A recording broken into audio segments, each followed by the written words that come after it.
Hello, this is Tony Heller from RealClimateScience.com. The National Resources Defense Council says government needs to protect American workers from global warming. They ask the question, why are high temperatures still sickening and killing so many workers across the United States? That sounds really bad. We better take a look at the data. Over the past decade, the death rate in America from extreme temperature was less than one person per 10 million. That's a very small number, and it's way down over the last 40 years. The basic premise of this article is flawed, but the story gets much worse. According to this graph from Oxford University, the worst decade was the 1930s for deaths from extreme temperatures.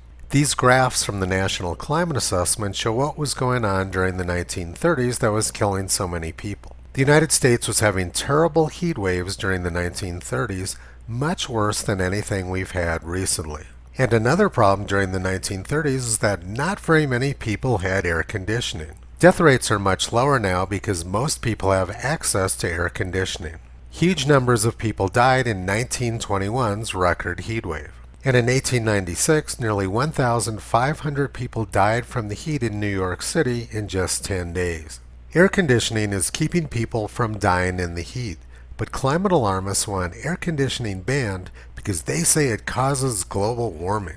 Government already banned low-cost air conditioning refrigerants because they said that also causes global warming. The National Resources Defense Council says there's good news though coming from the Biden administration.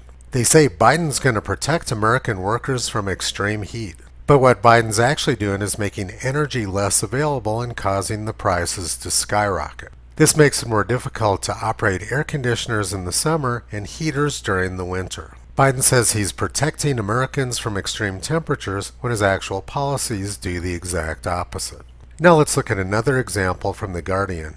Inaction on global warming amounts to racism. They say global warming is hitting Africa hardest and humanity is on the edge of extinction due to global warming.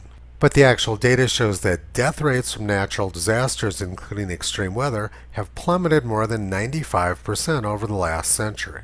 The 1921 heat wave and drought killed millions of people around the world.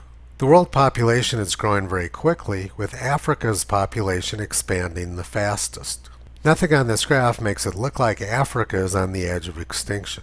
But there's a much more insidious side to this story. Millions of women in third world countries don't have access to clean natural gas or electricity. So they cook using dung, which makes them sick, and many of them die at a young age. The World Economic Forum says they care about these women, even as they demonize fuels like natural gas, which could make their lives much better. Making energy expensive, eliminating air conditioning, and banning low-cost clean fuels is not helping poor people. Last year, government put tens of millions of young people out of work in order to protect them from a virus which had an average age of death close to 80. This is why Ronald Reagan said, "The scariest words in the English language are, 'I'm from the government and I'm here to help.'" Toto knows that the best thing we can hope for from government is for them to just leave people alone. You can visit Toto, Kyrie, and Caesar on the web at RealClimateScience.com.